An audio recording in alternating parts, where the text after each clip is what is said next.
Hello, I'm Jeddah Mali, the founder of Intelligent Life. For many years, I've been giving talks and presentations, running teaching courses on the design of life, and looking at the structure, the nature, and the function of the foundation of life, the energy of which it's made, and how that relates to human experience. In this series of talks, we touch on some of these subjects. I hope you enjoy these materials.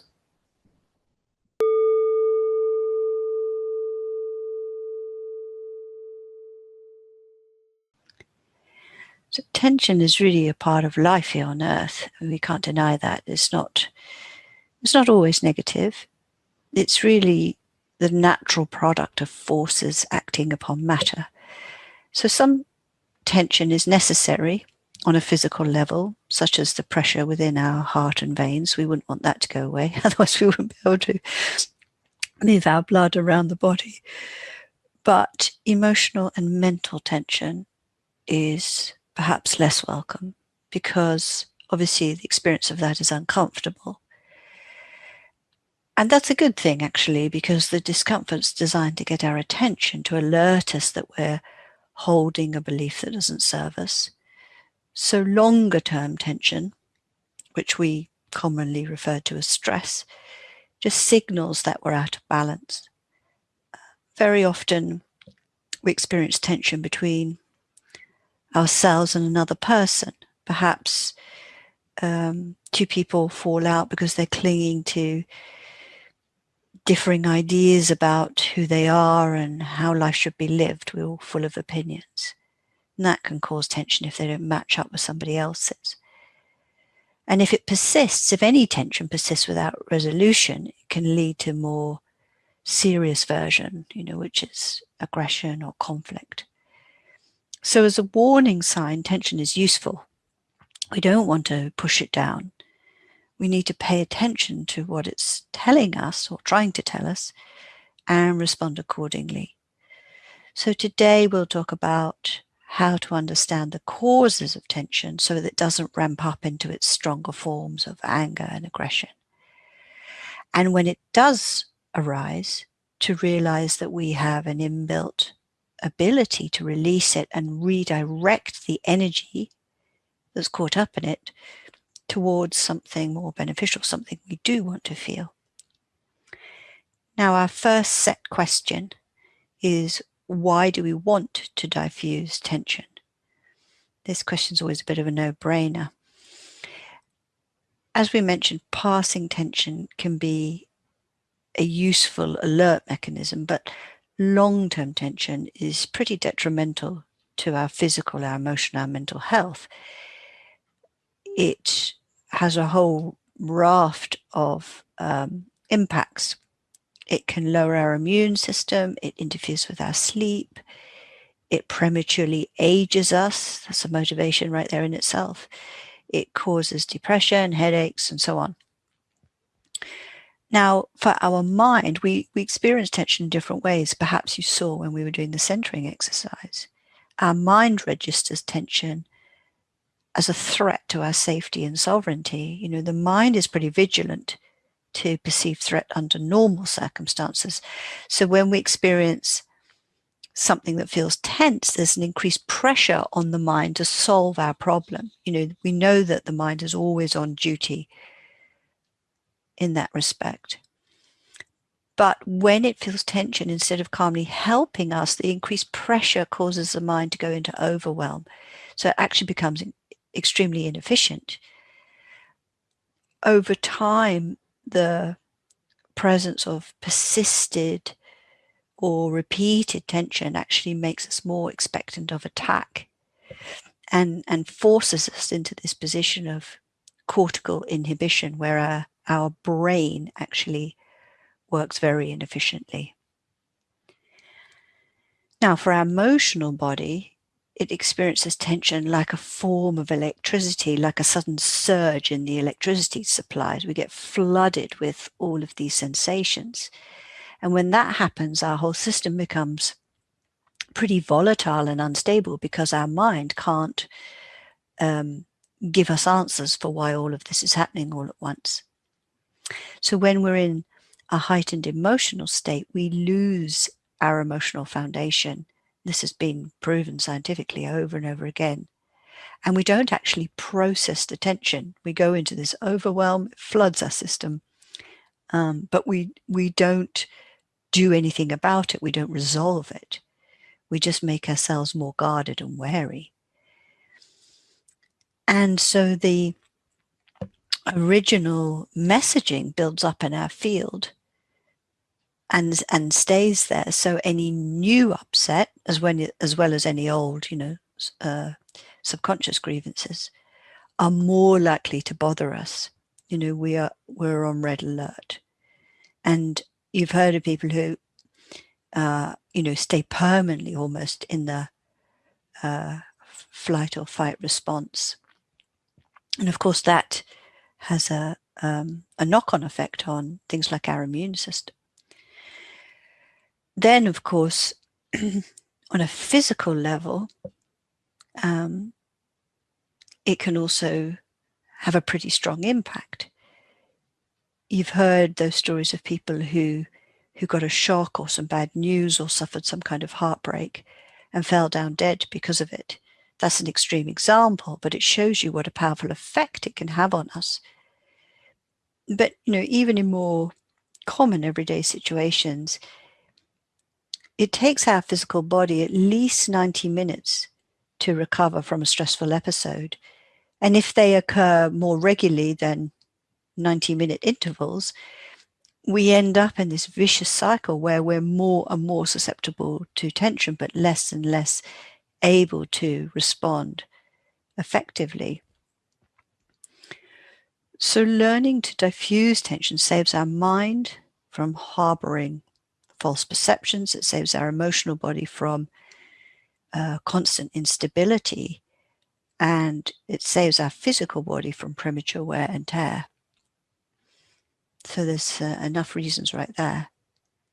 So the second question we're going to ask is, what gets in the way of diffusing or releasing tension? Why wouldn't we if it's not doing us any favors?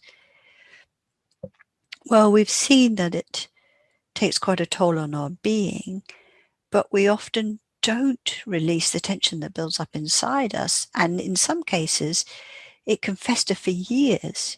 Maybe you know people that that's happened to, who just can't let go of something.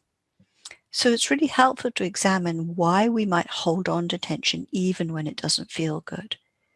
Because arguably none of us release all of the tension that builds up within us, even within one day. And so we sort of accumulate the leftovers, the remainder of that tension over time. Now, the root cause of all tension begins in the perception of self. And I'm going to go over this again because it's worth reiterating. Our being is designed to work in a harmonious state. So, for instance, our consciousness becomes aware of our being, and I'm giving you the ideal example here. Our consciousness becomes aware of our being and recognizes its true state as an expansive, harmonious energy source of love and light. Yeah? So the mind follows suit because consciousness has given the go-ahead.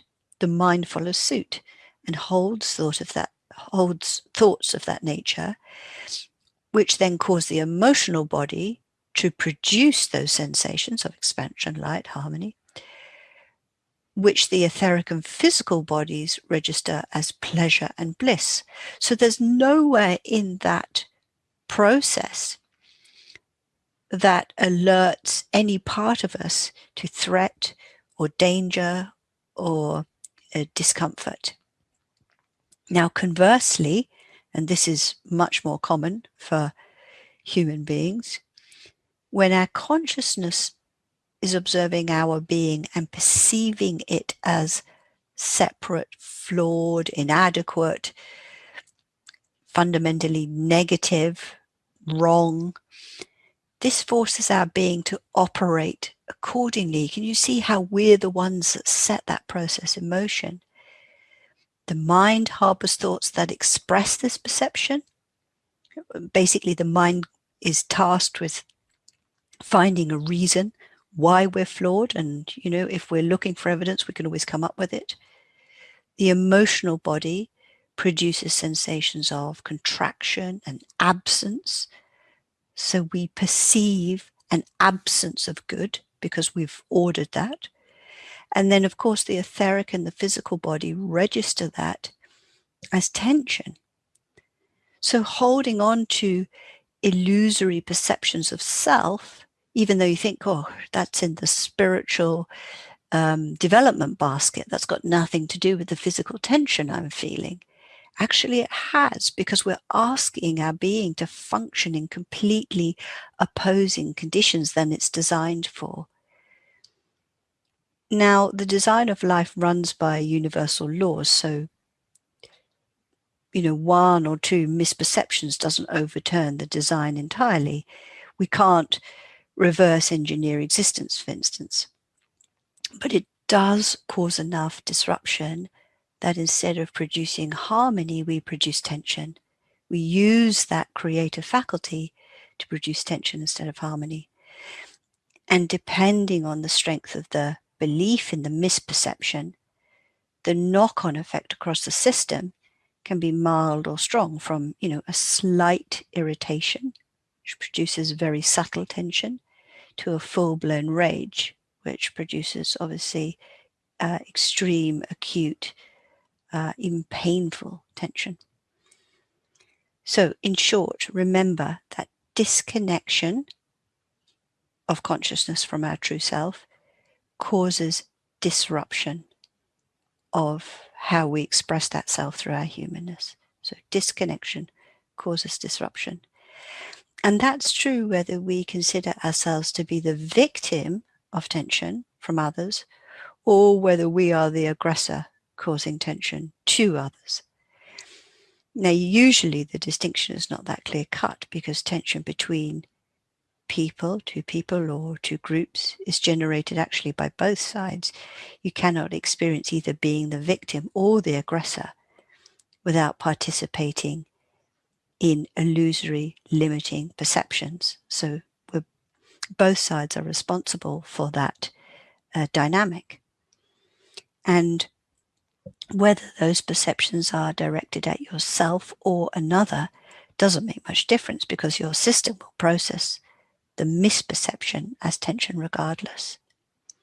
So don't waste time trying to work out who's in the wrong. Just deal with the tension that arises.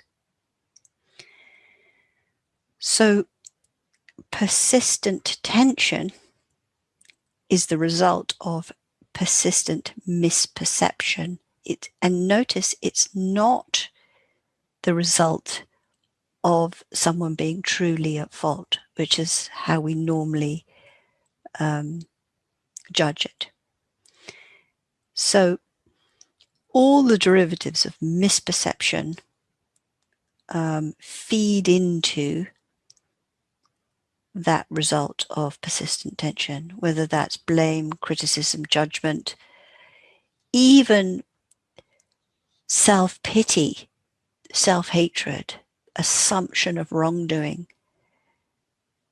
They're all the same thing in a slightly different costume. Obviously, the first line up, blame, criticism, judgment, is when we're putting it onto somebody else's shoulders and probably causing them tension, and ourselves in the party. And self-pity, self-hatred, and assumption of wrongdoing is when we're assuming we're at fault, or maybe somebody else is asking us to carry those perceptions. But regardless of which side we're acting upon, we're still engaging in misperception. So notice you don't have to spend hours working out the legal, moral, ethical rights and wrongs of any situation. And don't be tempted to feel that you need context in the form of a supporting story about who did what, if we take responsibility for our own conscious focus and the content that we produce in our own mind, we can go right to the root of the issue and address it directly. So that brings us to our next question, which is, how do we go about diffusing and releasing tension? Being able to diffuse and release tension is really a masterclass in moving energy. This is where you get to dress up like Yoda and do some magic. Now imagine that you are able to confidently and efficiently release any energetic pattern that arises in your being. Just imagine that you have that ability. Then you'd never be at the mercy of another limiting belief, would you? Even if something does arise, you can just transmute contracted energy into expansive energy. Job done. Now, this is the kind of skill and assuredness we all need to develop. It can be done really with consistent practice. It's not out of the reach of any being to do this.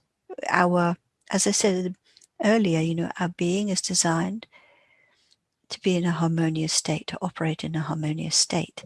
So our being is on our side if this is what we want to develop.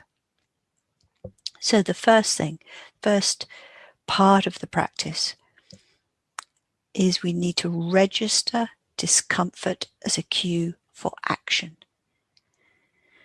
We need to register discomfort as a cue for action. So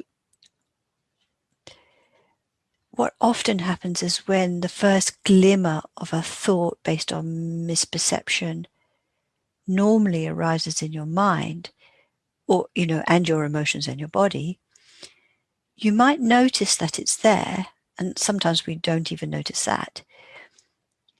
If you do notice, you might feel uncomfortable, you might react, or you might just accept it's there, shrug and think, oh, here it is again.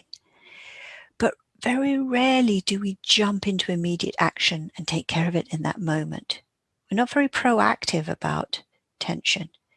We're so used to accepting contraction as just an inevitable part of existing. Now we have to be honest about that. We have to wake ourselves up. We're all going through life a little bit sleepily. Unless it's a burning contraction threatening to torch our very soul, very often we do let tension pass as unremarkable. We've become habituated to tension on all levels of our being. And we've accommodated it to such an extent that we've made room for it in our sense of self. So think about which aspects of your identity involve tension. There'll be some aspects of your identity which, although they're slightly uncomfortable, we do accept that they're there and that they're part of who we are.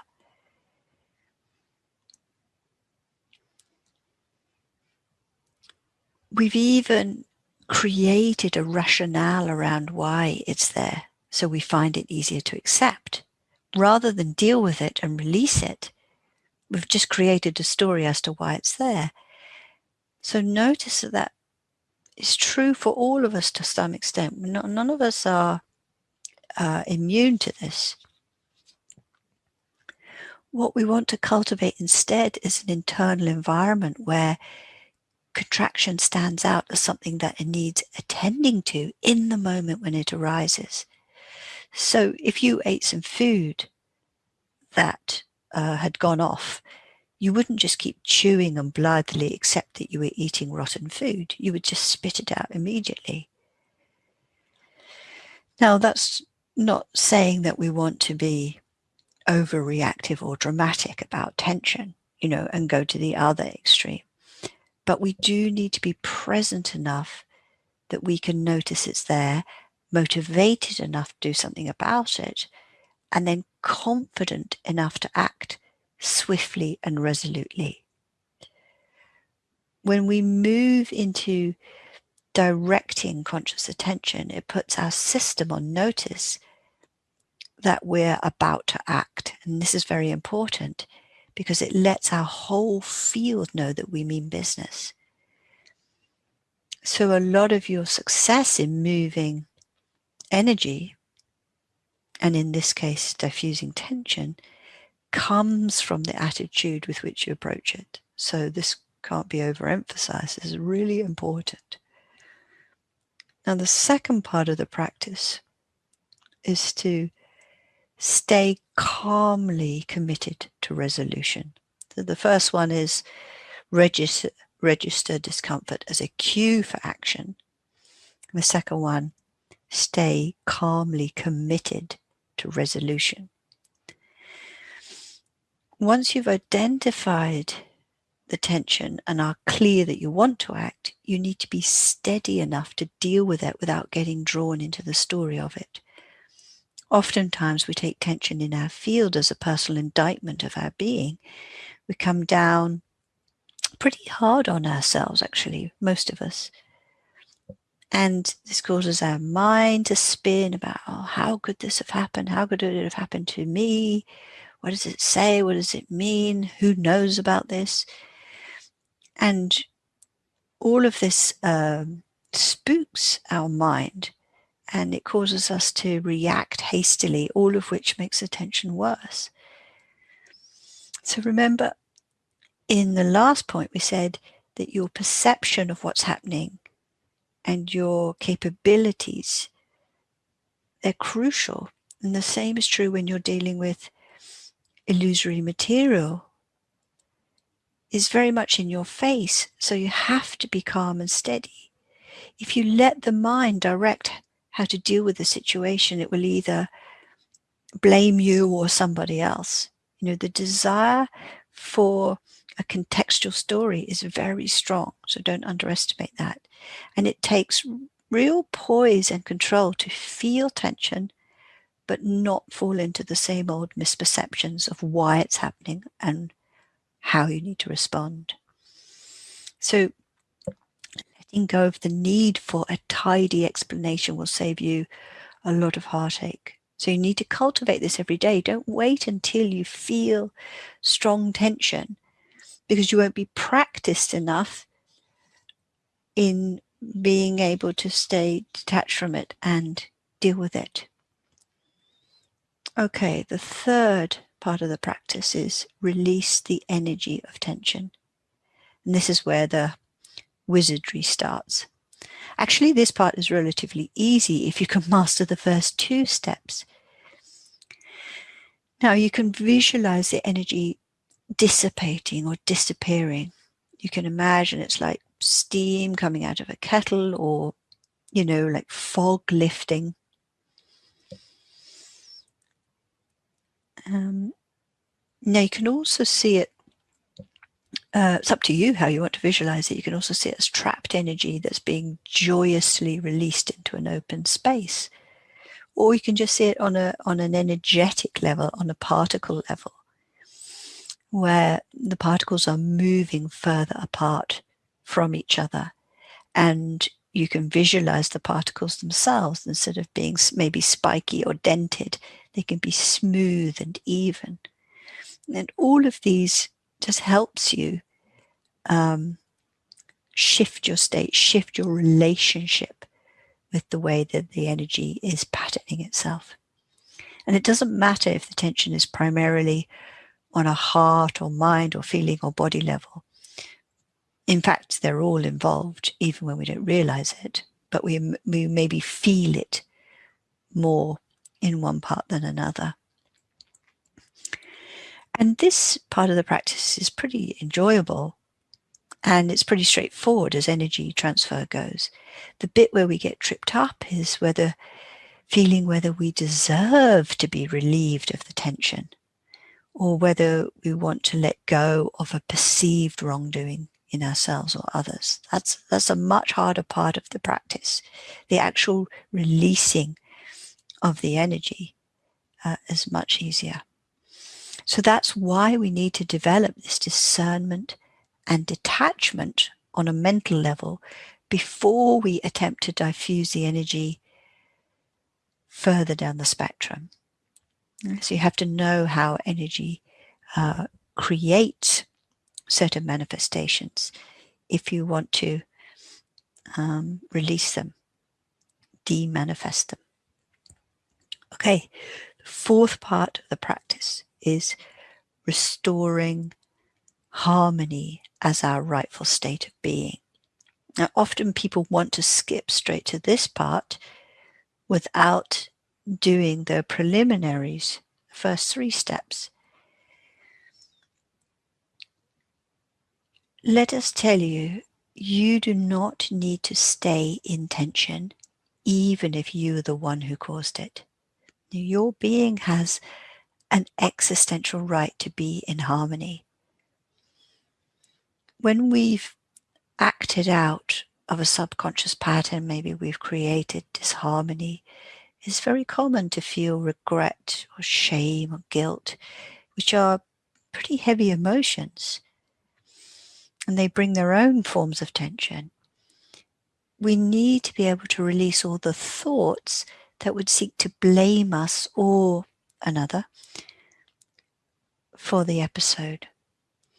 And we need to be able to move on quickly and restore our being to the harmony of its natural state. So that involves remembering your design, allowing your consciousness to register it as an experience within your being. Maybe we can do this when we're in the middle of an already pleasant meditation. Maybe it's easier to do then. But to be able to shift into this when a moment before we were experiencing tension really calls on us to up our skill level. And we all, are a little bit lazy in our practice. We don't take care of things when they arise. And then we build up this backlog, which, grows over time. And when you're in your 4th or 5th or 6th decade, there's quite a bit of backlog to take care of. And sometimes it feels like, oh, where do I start? Okay. What are the benefits of diffusing tension? Short term, we've looked at that, but perhaps long term, we haven't. So this practice is really the means to break out of what holds you back and keeps you limited. So imagine what that would feel like to be really free. We like the idea of it. We often entertain the thought of it, but we don't follow it up with the practice that would bring us that. And that's because oftentimes we don't feel like we're likely to achieve it or we are deserving of achieving it. So the long-term benefits are you can free up your own past. Imagine if you were to clear your history, not wipe it out so you didn't have a memory of it. I'm not talking about that, but just free all the tension associated with your own past, habitual thought patterns, your identity. Imagine if you were able to remove the tension so you could see times when you didn't act very wisely or skillfully. No big deal. You just release the tension and make a concerted effort to do better in the future.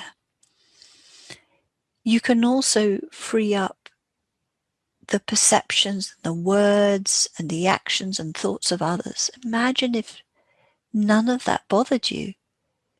That's pretty huge.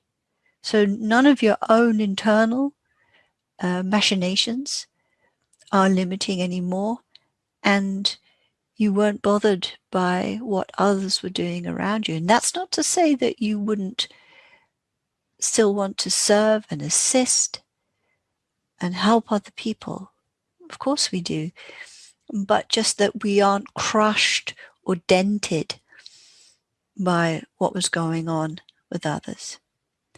And the third area you can free up are the collective influences.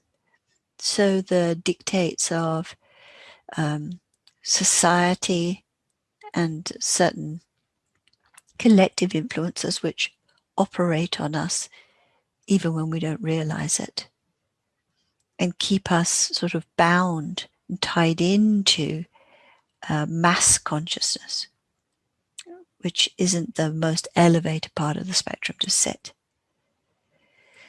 So that's what's on offer here. And even though when we hear the title of the tutorial, How to Diffuse Tension, you think, oh yeah, that would be kind of useful. We don't realize that its implications are huge. This is really the work of unpicking yourself from that web-like pattern of limitations that the mind has spun around you all these years.